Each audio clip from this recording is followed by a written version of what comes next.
C'est pas forcément toujours les nouvelles idées qui sont difficiles à produire, mais c'est plutôt le fait d'abandonner les anciennes idées. Parfois, on a besoin d'une petite décharge d'électricité pour faire bouger les lignes et c'est généralement le profil de métier.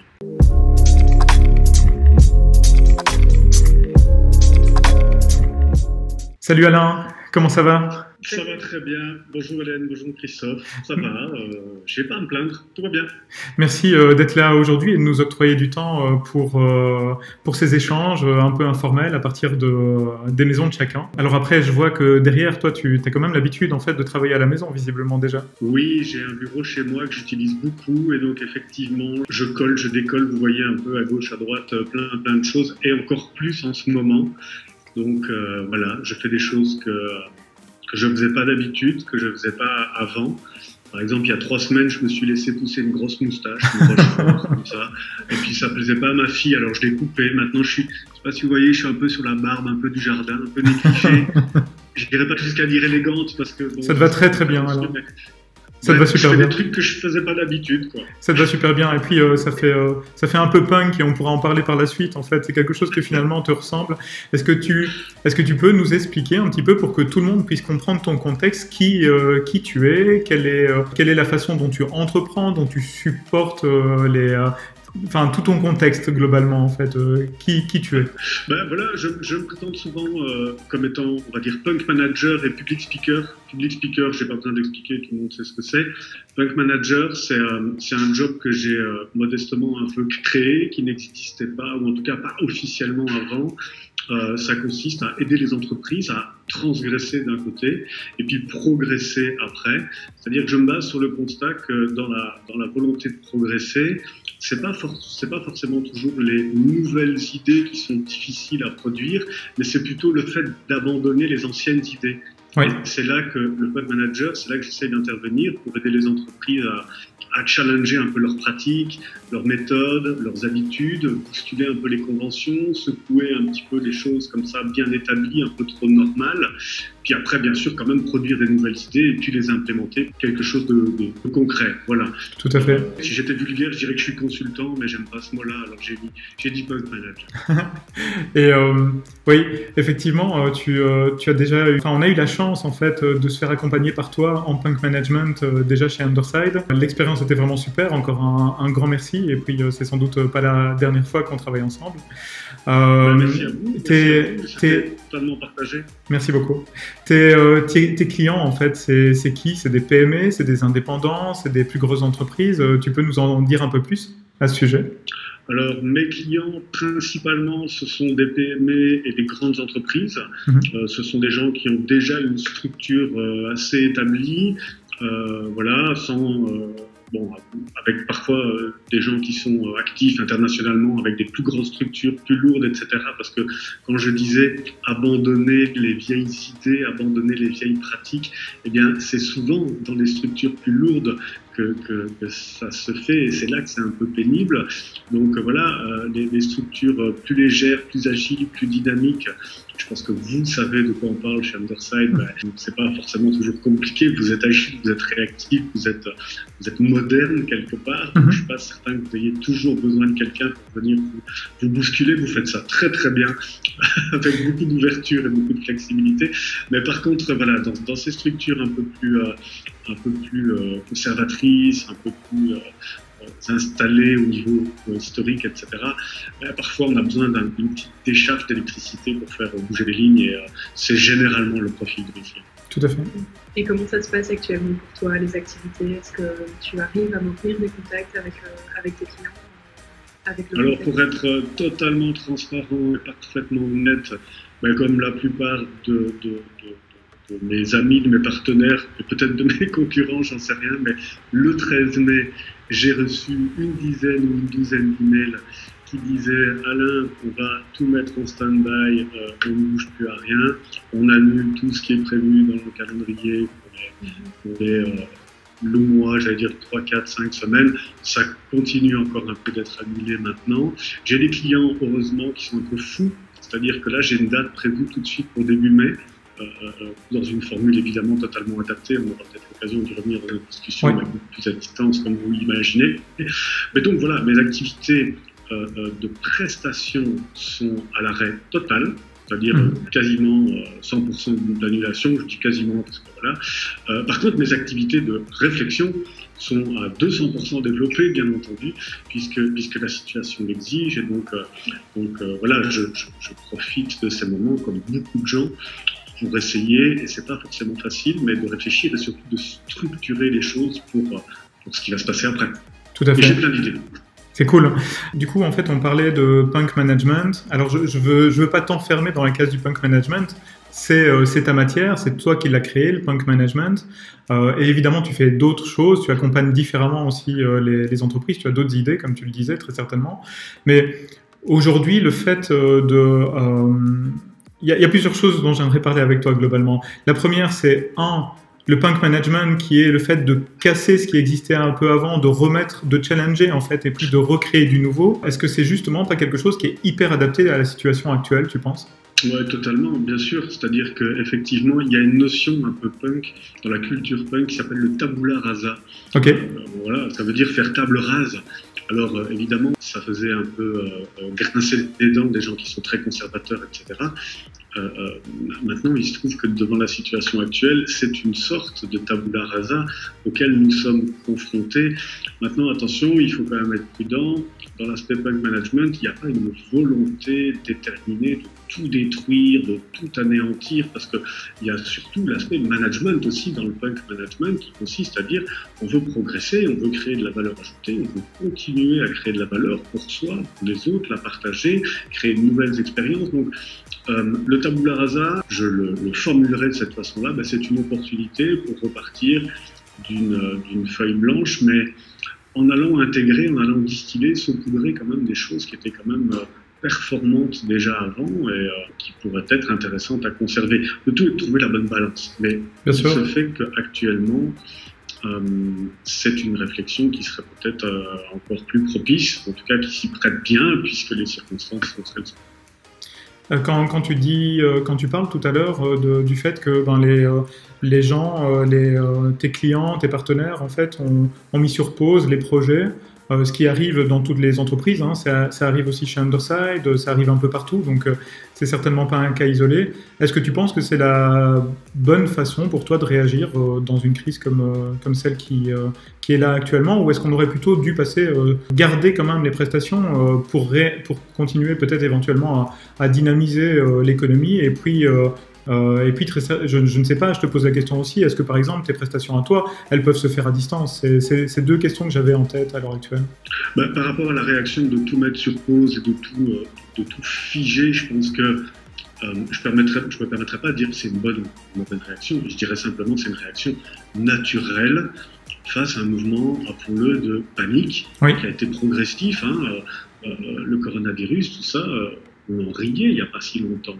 Il y a des gens qui faisaient un peu des boutades et des trucs comme ça avec ça. Et puis petit à petit, quand on a vu les choses se rapprocher dans nos cercles d'amis, professionnels, privés, même de la famille, des gens qui ont été touchés, ça fait beaucoup moins rire. Donc forcément, il y a une espèce de prise de conscience qui fait que naturellement, on stoppe tout parce qu'il y a un mouvement de panique ou de protection. Oui. Après, j'essaye de rester optimiste et je me dis que ce côté figé va se déverrouiller à un moment donné. On ne peut pas non plus figer comme ça toutes les prestations. Et effectivement, je pense qu'il va falloir reprendre le cours de nos réflexions, il va falloir se challenger encore plus. Il va falloir effectivement pouvoir se dire comment est-ce qu'on peut relancer une réflexion qui va être constructive, pas de la même façon. C'est-à-dire que souvent, je vois passer pas mal de gens qui parlent de comment est-ce qu'on va se remettre dans le bain, comment est-ce qu'on va relancer nos activités, comment est-ce qu'on va redynamiser, recommencer.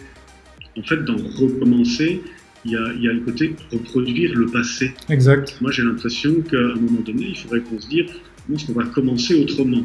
C'est-à-dire que c'est pas reproduire, c'est pas transposer ce qu'on a fait avant et on va le refaire après, parce que ça, il y a quand même des indicateurs qui montrent que ça va être très très compliqué de faire les mêmes choses qu'on faisait avant, mais comment est-ce qu'on va commencer autrement, différemment, avec des pratiques différentes qui vont intégrer de nouvelles contraintes, distance sociale, le low touch, comme on a appelé ça, hein, beaucoup moins de tactile, des mesures d'hygiène, etc. Comment est-ce qu'on va intégrer ces nouvelles contraintes pour pouvoir commencer autrement? Et dans mes activités, forcément, maintenant il y a beaucoup moins de présentiel, il y a beaucoup plus d'activités à distance, sous forme de webinaires, sous forme de webconférences, sous forme de prise de parole, comme on est en train de le faire maintenant, Tout à fait. à distance. Et voilà, je m'adapte très modestement, je ne suis pas un super pro de ce genre de support, je m'y mets, j'apprends, et c'est stimulant d'apprendre de nouvelles choses, de nouveaux trucs, Bien de sûr. manipuler une caméra, des machins comme ça. Moi, j'étais pas très à l'aise avec ça. Puis petit à petit, et je me suis acheté un beau casque, un beau micro, avec très beau du matériel. Et puis, merci. Et puis voilà, les prestations, effectivement, elles seront disponibles sous une autre forme pour commencer autrement les choses. Tout à fait. Est-ce que... Pardon, Hélène, je t'interromps. Je t'en prie. Non, pas de souci. Comment est-ce que tu penses que les gens vont s'adapter à tout ça? Comment tu penses que les gens vont réagir? C'est difficile, je ne suis pas devin. J'ai foi en l'espèce humaine et en même temps, je ne peux pas m'empêcher de dire que j'ai des doutes. Je dois être transparent, ça fait partie de nos valeurs, hein, c'est la vérité. Je sais qu'on partage ça ensemble chez Underside et chez moi aussi. Oui, je pense qu'à un moment donné, parce qu'il y a ces nouvelles contraintes, les gens vont devoir intégrer, adapter leur façon de faire. Est-ce que tout le monde va y parvenir? Est-ce qu'il ne va pas y avoir à un moment donné une dispersion? Est-ce qu'il ne va pas y avoir un oubli? Est-ce qu'il ne va pas y avoir des choses qui font qu'à un moment donné, vous savez, on s'en fout, c'est pas grave. On va quand même le faire un peu comme on le faisait avant, ne le dis pas trop. Honnêtement, je suis pas à l'aise par rapport à ça, parce que je pense que c'est une vérité qui va peut-être arriver. Je sais pas trop comment sensibiliser tout ça. Il y a un travail de fond à faire, d'abord sur l'esprit, d'abord sur les mentalités, et puis après sur les gestes. J'ose espérer, devant la gravité de la situation, je ne vais pas être alarmiste, mais il faut rester optimiste, je l'ai dit, mais en même temps, il y a des conséquences qui peuvent être importantes. Au niveau santé, il y a des gens, il y a des morts, hein, attention, donc il ne faut pas rigoler avec ça. Au niveau de l'entrepreneuriat, il y a des gens qui sont dans des situations très précaires, donc j'espère que devant la gravité de la situation, malgré tout, les gens vont s'adapter, les gens vont avoir une vraie volonté dans leurs gestes, dans leurs actions, dans leurs comportements, de se dire c'est plus comme avant. Ça ne veut pas dire que c'est moins bien, ça veut dire que c'est aussi une opportunité pour progresser autrement. Tout à fait. Concrètement, c'est les contraintes à intégrer, on en a parlé, distance, hygiène, moins de tactile, etc. Elles sont répétées partout, donc on ne pourra pas dire qu'on ne les connaissait pas, hein. Il y a une communication quand même très pointue qui est faite partout pour les gestes et pour tout ça, donc on ne pourra pas dire qu'on ignorait ou qu'on ne savait pas. À nous, maintenant, c'est notre responsabilité d'intégrer ça dans nos pratiques. Bien entendu. Donc du coup, en fait, tu vois, j'en ai parlé lors d'une autre vidéo, mais c'est vrai que le télétravail, c'était pas qu'on était contre chez Underside, mais c'est juste qu'on le pratiquait pas, tu vois, tous les jours, parce que on aimait bien ce phénomène, en fait, de se rencontrer dans nos bureaux et d'avoir cette dynamique de groupe qui se créait. Aujourd'hui, forcément, tous les Undersiders sont en télétravail et ça se passe très bien parce qu'on a confiance en nos gens et qu'on travaillait déjà pas mal en termes d'objectifs et plus en termes de planning. Est-ce que tu penses que d'autres sociétés qu'Underside, nous, on se dit à l'heure actuelle, bon après c'est pas encore validé et puis il faut encore mettre un cadre, mais on se dit aujourd'hui à l'heure actuelle, finalement, en fait, si les gens désirent télétravailler, en fait, ils pourraient le demander et puis, ou même pas le demander, le faire. Et puis voilà. Est-ce que tu penses que d'autres sociétés vont y passer? Est-ce que tu penses que c'est bénéfique ou bien est-ce que tu penses que c'est négatif justement pour l'esprit de groupe qui est tellement important aussi dans ton approche en fait de l'entreprise? Je pense que le télétravail a probablement beaucoup d'éléments positifs et maintenant il y a un impact humain. Qui est vrai, évidemment important, hein. C'est plus qu'une distanciation sociale d'1,50 m ou 2 mètres dont on parle ici. C'est vraiment une distanciation qui est aussi uniquement et purement digitale. On se voit dans un écran, on ne se voit pas en vrai. Donc ce qui est intéressant dans ce courant émergent, même si beaucoup de gens faisaient déjà du télétravail avant, c'est qu'on se rend compte que très légitimement, il y a des entreprises, tu as parlé d'Underside, qui ne le pratiquaient pas ou peu, parce que c'est vrai que le contact humain était important et je pense qu'il faut le garder. Il y a d'autres entreprises qui étaient totalement opposées parfois au télétravail parce qu'il n'y avait pas ce sentiment de confiance envers les gens, etc. Il y en a d'autres qui le faisaient un petit peu comme ça. Et là, on se rend compte maintenant, ce qui est intéressant dans la situation, c'est que c'est c'est incontestable, c'est-à-dire que c'est obligatoire. Quand les solutions techniques sont là, c'est obligatoire. Sous la contrainte, on est capable de le faire et on est même capable de bien le faire, parce qu'il y a beaucoup de gens qui disent on est plus efficace en télétravail, je suis mieux stimulé, je suis mieux concentré, etc. Donc c'est encore une fois quelque chose d'assez intéressant qui consiste à dire avant c'était un peu une option, oui. Et maintenant que c'est obligatoire, eh ben, on le fait et en plus on le fait plutôt pas mal. Est-ce que tout le monde va s'y mettre, etc. Je pense que j'en sais rien, encore une fois, je vais pas donner de grands éclairages pour faire de grandes prédictions.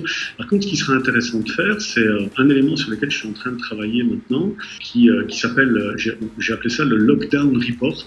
Okay. Vous savez, c'est un rapport de confinement, c'est de faire une espèce de mini-bilan intermédiaire.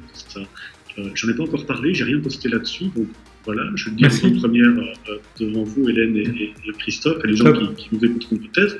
C'est un truc que je vais sortir dans pas tellement longtemps. Par rapport au télétravail, ce serait bien de prendre la température, faire le bilan de cette phase de confinement. Qu'est-ce que ça nous a apporté, nous, chacun? Comment on s'est senti? Comment on a traversé, vécu cette expérience au niveau de nos attitudes, au niveau des actions? Qu'est-ce qui s'est passé exactement à ce moment-là? Donc j'ai fait un petit template, je ne peux pas vous en parler en détail ici maintenant parce qu'il y a plein de choses qui seront communiquées via LinkedIn ou autre, donc si vous voulez en savoir plus, j'en profite. Top. Allez voir LinkedIn. Bien sûr. Mais le truc c'est comment j'ai vécu ça et qu'est-ce que je peux en tirer? Quelles vont être mes priorités? Mes priorités ont-elles changé? Comment je peux progresser grâce à cette phase de confinement? La question que vous posez sur le télétravail, c'est un aspect parmi le confinement, c'est est-ce que le télétravail m'a permis de progresser? Est-ce que ça va nous permettre encore de progresser? Est-ce que c'est une nouvelle pratique qui doit être installée? Si oui, comment? 1 jour par semaine, 2 jours, on parle de 3 jours par semaine. À vous de voir ce qui est le plus efficace, ce qui permet effectivement de créer de la valeur par rapport à ça. Chez Underside, on est toujours un petit peu des jusqu'au boutistes en fait, et des tout ou rien. Donc du coup ça risque d'être du 5 jours en fait et voir un petit peu comment tu gères ton travail. Mais encore une fois, rien n'est défini aujourd'hui. En t'entendant, j'étais en train aussi de penser au fait que beaucoup d'entreprises ont pris conscience de l'importance de la transformation numérique et que certains modèles, hier je prenais l'exemple d'un de nos clients qui est hyper dynamique, un chef d'entreprise hyper dynamique en France, qui a l'initiative en fait de plein de salles de sport. Et lui, en fait, ni une ni deux, c'est un gars qui est retombé sur ses pattes et qui s'est dit, avec des pièces à droite et à gauche, en fait, presque un montage de Lego, je vais faire du live et on va transformer les cours en salle de sport en cours sur le net. Puis là, il nous demande en fait de travailler à un projet pour l'aider à professionnaliser ça, à faire en sorte que ce soit dans une certaine pérennité. Mais là où c'est intéressant, c'est que ça fonctionne très très bien. Or, il aurait pu se dire, je ferme tout, j'attends de voir. Et lui, non, c'est transformé. Et donc, quelque part, en fait, c'est super intéressant ce que finalement le digital et le numérique a réussi à lui apporter. Est-ce que toi, dans ton activité, tu penses, par exemple, à un moment donné, à pouvoir faire de la vente, de formation sur le punk management en ligne et ce genre de choses? C'est des choses qui te passent par la tête aujourd'hui? Oui, tout à fait. Tout d'abord, avant de parler de moi, je voudrais souligner la réaction de votre partenaire là, qui est admirable, fantastique. Chapeau, parce que pouvoir réagir comme ça, je le fais en claquement de doigts, mais je sais que c'est pas en un claquement de doigts, ça nécessite du courage, de l'audace, de la réflexion. Donc, pouvoir transformer comme ça une activité qui, j'imagine, comme plein d'autres, a été totalement paralysée, et puis pouvoir rebondir, et pouvoir malgré tout continuer ces activités-là, je le répète, mais bravo, ça paraît facile, mais je crois que c'est vraiment spectaculaire. Et puis, pour répondre à ta question, cette poussée du digital, encore une fois, qui apparaissait il y a quelques mois et depuis plusieurs années, comme une option, comme une cerise sur le gâteau, comme une possibilité en plus. Il fallait que tout le monde en parle dans ces activités, parce que sinon on était considéré un peu comme has-been. Donc il y avait ce qu'on appelle une philosophie du digital déclaratif. On déclarait qu'on faisait du digital. Tu vois, on disait haut et fort. On le balançait un peu sur son site web parce que c'était bien dans les rapports annuels Online Solutions. Tu vois, voilà. Et puis en fait, pour pas mal de gens, soyons honnêtes, c'était du pipeau. Clairement. On le mettait parce qu'il fallait. Mais là, maintenant, encore une fois, c'est plus une option, c'est une réponse proportionné, efficace à la situation et probablement de plus en plus incontournable.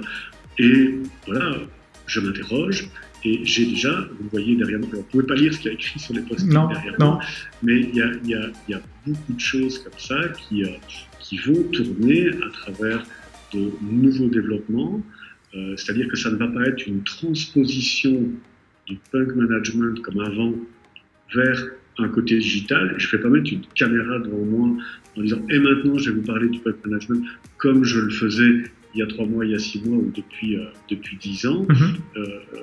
Oui, je vais le faire de façon digitale, de façon distance, sous forme de formation, de webinaire, même peut-être de team building à distance. Tout à fait. Moi, j'aimerais bien que les gens se lèvent et s'amusent et fassent un truc derrière leur caméra aussi, pour leur donner un côté humain à tout ça. Clairement.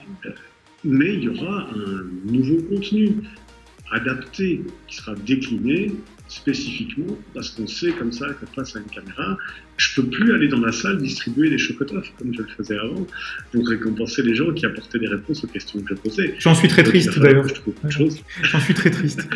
Et donc voilà, encore une fois, c'est pas recommencer, c'est s'interroger sur commencer autrement et des choses vont sortir très très vite.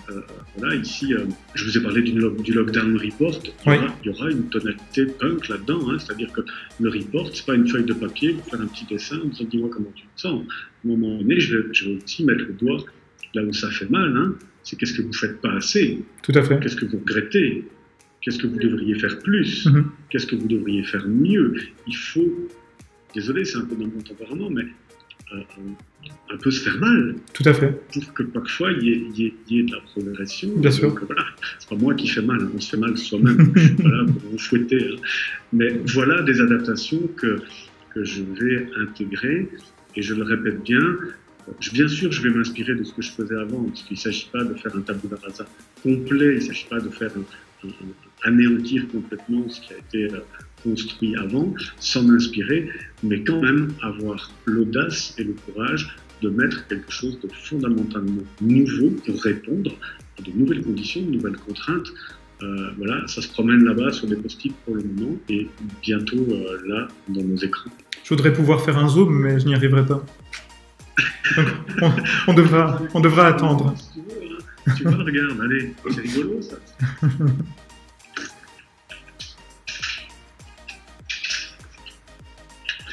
Allez, c'est totalement en live, totalement improvisé. Chouette. Je ne vais pas répéter. Je parlais de team building, tu vois. Je ne veux pas faire du team building, maintenant je voudrais faire ça. Du time building, ok. Tu vois, c'est pas du team building. Le team building, on sait que ça va être compliqué d'aller rassembler des gens pour faire du canoë-kayak ou un barbecue ou quoi que ce soit. Malheureusement, c'est pas tout de suite. Non. Par contre, prendre du temps pour construire quelque chose, ça, c'est pas impossible. Ça, clairement. C'est pas impossible. Voilà, c'est une idée parmi d'autres. Chouette, hein, terrible. Merci pour l'avant-première, en tout cas. C'est cool. Avec grand plaisir. Avec grand plaisir. Merci à vous. Quel est ton état d'esprit, toi, dans cette situation, face à ces changements, à cette manière, finalement, de s'adapter à tout ça? Comment tu te sens? Encore une fois, pour dire la vérité, ça change. Il y a des variations. J'ai pas un état d'esprit qui est rectiligne. C'est-à-dire que, comme beaucoup d'entrepreneurs, comme beaucoup de gens, il y a des doutes, il y a des peurs, reconnaissons-le, il y a des inquiétudes, et puis il y a des moments qui sont ultra boostants, ultra stimulants. Moi, personnellement, le fait d'apprendre, de me dire ça, je ne sais pas du tout comment ça marche, ça m'énerve, attention, parfois, hein, il y a des machins qui ne fonctionnent pas, je clique à gauche, à droite, ça m'énerve. Puis derrière, quand j'arrive quand même à le faire, il y a une espèce de satisfaction. Donc l'état d'esprit, pour être honnête, il est mouvant. C'est-à-dire qu'il y a des jours avec, où là, vraiment, il y a du progrès, il y a des étapes qui sont franchies, il y a un truc concret qui arrive, il y a mon lockdown report dont je parlais tout à l'heure, ça y est, j'ai le canevas. Il n'y a plus qu'à le mettre en page. Donc là, j'ai un premier aboutissement. Mais par contre, avant-hier, je ne vais pas dire que j'étais au fond du trou, mais pour être honnête, j'avais plein de trucs comme ça, à gauche, à droite, et je voyais pas clair et je savais pas où. Et là, c'était plus compliqué. Je suppose, et j'espère que je suis pas le seul à avoir ce truc dans le si, mais c'est une réalité et je suis obligé de le reconnaître. Ce serait mentir de vous dire, ouais, ça va super bien, tout va bien, c'est impeccable, je suis au top du top du top. Non, bien sûr. C'est pas vrai. Je reste en mouvement, c'est-à-dire que j'ai entendu des gens qui disaient, quand ça va pas, arrête-toi 5 minutes, arrête. J'ai entendu des gens, pardon, hein, mais c'est mon côté punk, dans des webinaires et tout, qui disaient, c'est normal de rester 3 jours dans votre canapé si ça ne fonctionne pas. C'est normal de rester une semaine à être un peu figé parce que... Pardon, non, c'est pas normal de rester 3 jours dans son canapé ou 5 jours parce qu'il y a un truc qui déconne dans notre façon de faire. Donc moi, j'aurais plutôt tendance à dire il faut réfléchir, il faut bosser tous les jours, ne fût-ce que 10 minutes quand on n'a que la possibilité, mais tous les jours. Moi, je bosse 7 jours sur 7. C'est pas du travail. C'est là que c'est plus du travail. Bien sûr. C'est pas du travail. C'est une façon de s'activer, c'est tout. Tu sais, ce que tu dis rejoint aussi notre vision, dans le sens où on a des autocollants, par exemple Underside, où on dit qu'en fait la passion c'est notre fuel, et ça tombe bien parce que c'est un fuel en fait qui n'est pas limité. Et c'est exactement ce que tu dis, c'est pas du travail en fait à partir du moment où c'est de la passion. Alors après, ça n'empêche pas qu'effectivement, comme toi, que ce soit le management, mais que ce soit aussi les gens de chez Underside, ben forcément il y a des hauts et des bas en fait. On a très peu de visibilité sur le lendemain. Bon ben voilà, c'est comme ça. Il faut tout simplement se dire, ok, ben on peut se faire certaines projections et puis peut-être qu'on devra pivoter et être hyper agile en fait, comme tu le disais en début d'échange. Et donc je pense que c'est tout à fait normal et humain. Il y a des moments où on se dit c'est vraiment une opportunité pour faire un reset même d'une grande partie de l'humanité en fait. C'est là où ce serait dommage en fait d'en rester sur un statu quo. Et ce qui moi m'interpelle, c'est de me dire, est-ce que réellement les gens n'auront pas oublié dans 7 mois, 8 mois, 9 mois? Et ça, en fait, personnellement, je trouverais ça vraiment très dommage, parce que on a une opportunité, en dehors du drame humain qui est catastrophique, on a une opportunité incroyable qui est que 75% de l'économie est sur pause en Europe, et donc ça nous permet en fait de repenser les modèles, et il n'y a pas de risque en fait de repenser les modèles, quoi. Parce que de toute façon, tout le monde va repartir à partir d'une page blanche, en fait. Donc soit on reprend et on continue sur un modèle qui finalement en fait n'est pas adapté au nouveau contexte, soit on peut reset nos façons de faire et puis reprendre évidemment ce qui normalement fonctionnait bien avant et pourrait continuer à bien fonctionner. Pourquoi pas, comme tu le disais, il ne faut pas tout détruire. Mais je trouve en fait que de ce chaos peut naître de très belles choses en fait. Oui, certainement, totalement d'accord avec toi. C'est effectivement une opportunité, voilà, indépendamment de tout l'aspect dramatique et compliqué pour plein de gens. Mais enfin, au niveau entrepreneurial, si on prend ce focus-là, je pense réellement que c'est une opportunité. Au mois d'août 2019, donc il y a moins d'un an, il y a quelques mois, j'ai lancé un nouveau concept qui s'appelait le grain de sable. Okay. Le grain de sable, ben, c'est un petit truc qui vient se mettre dans les rouages de la mécanique. Tu sais, vous savez, c'est le truc qui fait que la mécanique va dérailler ou s'enrayer. Et j'ai appelé ça un événement soit prévisible parfois, mais aussi inattendu, qui va bloquer la mécanique d'une équipe, d'un projet, d'une prestation, de toute organisation. Je peux te dire que ce truc, je peux vous dire, pardon, que ce truc qui nous arrive, c'est un grain de sable immense, c'est une météorite. Tout à fait. Mais on ne peut pas le prendre que sous un angle négatif, on ne peut pas le prendre sous un angle dévastateur et destructeur. On doit aussi se dire, comme vous le dites, c'est une opportunité, c'est quelque chose qui doit peut-être nous booster, et ce ne sera pas facile, et c'est compliqué, etc. Mais on ne peut pas se lamenter là-dessus. On doit pouvoir se dire, qu'est-ce que je vais aller chercher là-dedans pour progresser. Tout à fait. On n'a pas de prix, donc de toute manière, effectivement, plutôt que de se lamenter et de passer 3 jours ou une semaine dans son canapé. Après, bien sûr, il y a parfois un moment où il faut pouvoir prendre du recul, mais je pense que c'est plutôt se dire d'aller prendre l'air une heure, mais pas peut-être pas un arrêt complet de plusieurs jours d'affilée. C'est super important ce que tu dis là, Hélène, parce que Tu as commencé par dire on n'a pas de prise. Et ça, c'est un truc dont il faut qu'on se rende compte. Peu importe la réaction, on n'a pas de prise. Christophe, tu parlais du manque de visibilité. Hélène, tu parles du on n'a pas de prise. Il faut qu'on puisse se dire ça. On ne voit pas ce qui va se passer, on ne sait pas ce qui va se passer. Et de toute façon, on n'a pas de contrôle parfait. On n'a pas de maîtrise parfaite comme tant d'entrepreneurs souhaiteraient avoir. Ça rassure d'avoir du contrôle, ça rassure d'avoir de la maîtrise, ça rassure de se dire on sait exactement où on va. Et bien là, on ne sait pas, on ne sait plus. C'est une raison suffisante et nécessaire pour se dire on va quand même bouger, quoi. Bien on sûr. va pas rester statique tout simplement parce qu'on n'a pas de prise ou parce qu'on ne voit pas ce qui se passe. C'est comme si tu étais bloqué dans un tunnel et tu restes dans le tunnel. Clairement. On va finir ta vie dans le tunnel. Bon. A priori pas, non. Ce serait un drôle de confinement, en tout cas. Moi qui suis fan de pop culture, en vous entendant parler, en fait, ça me fait penser à Jurassic Park. À un moment donné, il parle de la théorie du chaos. Et depuis le premier Jurassic Park, et puis après, c'est un running gag, en fait, qui revient dans les autres Jurassic World et autres. D'ailleurs, si Roman, en fait, tu me vois maintenant, toi qui montes nos vidéos, si tu sais incruster ce moment, en fait, concernant la théorie du chaos de Jurassic Park, ça pourrait être vraiment cool. See, the Tyrannosaur doesn't obey any set patterns or park schedules. It's the essence of chaos. I'm still not clear on chaos. It simply deals with predictability in complex systems. The shorthand is the butterfly effect. A butterfly can flap its wings in Peking, and in Central Park you get rain instead of sunshine. Why? And then I go too fast. I go too fast. I did a flyby. No, give me that big glass of water. We're going to conduct an experiment. It should be still. The car's bouncing up and down, but that's okay. It's just an example. Now, put your hand flat like a hieroglyphic. Right? Now, let's say a drop of water falls in your hand. Which way is the drop going to roll off? Of which finger, or over the thumb, or the other side? Thumb. That's it. Okay. Right. Okay, now freeze your hand, freeze your hand. Don't move. I'm going to do the same thing. Start with the same place again. Which Right. way is it going to roll off? Let's say back. Same way. Same back. It changed. Why? Because tiny variations, the orientation of the hairs on your hands, Hey, Ellen, look at this. the amount of blood distending your vessels, imperfections in the skin, Imperfections in the skin.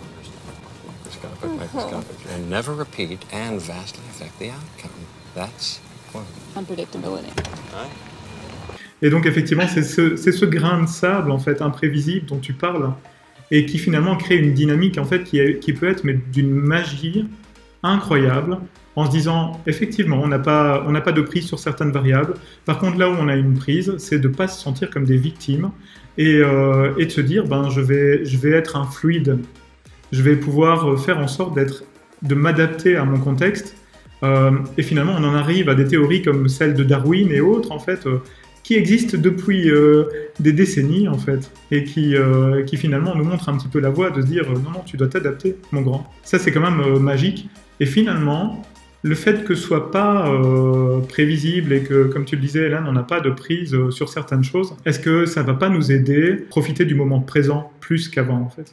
On n'a pas de prise, mais par contre, c'est notre responsabilité à chacun de la manière dont on va se comporter face à ce qui arrive. Et ça vaut pour n'importe quel événement qu'on rencontre dans notre vie. Plutôt que de se lamenter, de se dire il m'est arrivé ceci. À chacun, en fait, il peut arriver des événements tragiques, difficiles. Mais par contre, la manière dont on va rebondir face à ces événements, ça par contre c'est notre responsabilité à chacun de se dire est-ce que je veux vraiment tout arrêter en fait pendant plusieurs jours. Après, en fonction de l'événement, parfois il y a effectivement un recul qui est nécessaire pendant plusieurs jours, mais comment je veux moi rebondir sur cet événement et finalement l'utiliser comme une opportunité et voir ça comme ok, si c'est arrivé, c'est peut-être une raison finalement pour me rendre plus fort sur certains points. Et je pense que ça vaut à titre personnel et à titre d'un entrepreneur ou d'une entreprise. C'est la même chose. Ouais, il y a une chanson dans les Monty Python qui s'appelle Always Look at the Bright Side of Life. Où cette scène finale, vous voyez Jésus-Christ sur la croix qui commence à chanter. Il faut toujours regarder la vie du côté lumineux. Je ne peux pas m'empêcher de mettre ce trait d'humour ici. parce que même dans les situations désespérées, dramatiques, etc., il existe un côté lumineux, c'est une agilité mentale, un réflexe psychologique que nous devons avoir pour ne pas rester dans le tunnel, c'est de se dire qu'est-ce que je vais voir de lumineux dans tout ce qui m'arrive. Dans tout ce qui m'arrive, il y a, si on cherche bien, si on gratte bien, si on creuse bien, il y a un truc lumineux. C'est un peu simpliste comme discours, c'est un peu utopiste, mais il se trouve que dans toutes les grandes crises que l'humanité a traversées, il y a toujours eu un rebond. Bien sûr. Je veux dire, on n'est pas à la fin de l'humanité, hein. On est loin d'y être, probablement. On n'est pas à la fin de nos entreprises, de nos efforts, de tout ce qu'on a construit. Alors peut-être qu'il y a des gens qui vont malheureusement faire faillite, etc. C'est pas la fin d'une vie, hein, ça. Et donc le côté lumineux, il y a suffisamment d'antécédents, de crises, de problèmes qui ont été traversés par l'humanité pour se dire que à chaque fois, effectivement, ça a plutôt pas mal fonctionné, avec des dégâts collatéraux, il faut être réaliste, bien sûr, mais avec toujours une issue favorable. Clairement. Voilà, pour la plupart d'entre nous. Clairement. Pour conclure un petit peu et résumer, Alain, si aujourd'hui tu avais un entrepreneur en face de toi et qui est en train de traverser cette crise, là, maintenant, qu'est-ce que tu pourrais lui dire? Qu'est-ce que tu pourrais lui conseiller? Je dirais en fait que peut-être on peut essayer d'analyser une situation propre à l'entrepreneur à travers 3 dimensions qui sont en fait qu'est-ce que je dois arrêter de faire? Stop. Qu'est-ce que je dois arrêter de faire parce que ça m'enlise dans le passé, parce que ça m'embourbe, parce que si je continue de faire ça, je ne vais pas avancer. Stop. Qu'est-ce que je dois stopper dans mes activités, dans mes actions, dans mes attitudes? Tout à fait. 2, qu'est-ce que je dois optimiser? Qu'est-ce que je dois faire mieux? Qu'est-ce qui fonctionnait pas mal et qui pourrait fonctionner encore mieux? Et 3, qu'est-ce que je dois créer de fondamentalement nouveau? Ouais. Qu'est-ce qui n'existe pas dans mes activités, dans mes attitudes, dans ma façon d'aborder les choses? Qu'est-ce qui n'existait pas avant et qui doit maintenant exister? C'est stopper des choses, optimiser d'autres et en créer certaines de fondamentalement nouvelles. Ce serait ce spectre-là en 3 dimensions, je veux dire, qui pourrait être le début d'une réflexion constructive et surtout très concrète pour se dire, en stoppant des choses, j'ai un élément concret. Là, je sais qu'à partir de maintenant tout de suite, pas demain, maintenant tout de suite, ça j'arrête. Tout à fait. En optimisant, j'ai du travail. J'ai du travail pour optimiser ça. Et en créant, j'ai une perspective. J'ai une volonté d'aller un peu plus loin que les prochains jours et j'espère les prochains mois, les prochaines années. Clairement. Voilà, ce que j'essaierai de dire. Je trouve l'approche vraiment terrible. Un tout grand merci. Donc évidemment, pour ceux qui nous regardent maintenant, on va intégrer les liens en fait pour pouvoir joindre Alain si tu le veux bien, en tous les cas. Et puis surtout, en fait, on attend ton lockdown report. Ça sera sur LinkedIn, sur mon profil, ça va se promener aux alentours de la semaine prochaine. Il faut aller voir. Top. Un tout grand merci en fait pour avoir été avec nous pendant ces quelques minutes. C'est toujours effectivement créer cette lumière, ce référentiel dans ces temps un petit peu particuliers en fait pour les entrepreneurs. Un tout grand merci en tout cas d'être intervenu avec nous. Merci à vous, vraiment du fond du cœur, Hélène, Christophe et tous les outsiders parce que je sais que vous n'êtes pas seuls. Non. On partage des valeurs et tout. Je voudrais encore une fois dire qu'on est bien alignés et je vous tire mon chapeau aussi pour tout ce que vous faites, pas que ces petites séances, mais tout ce qu'il y a autour. C'est précieux. Merci beaucoup. Super. À très bientôt, Alain. Salut. À plus tard. Porte-toi bien. Au revoir. Salut. Ciao.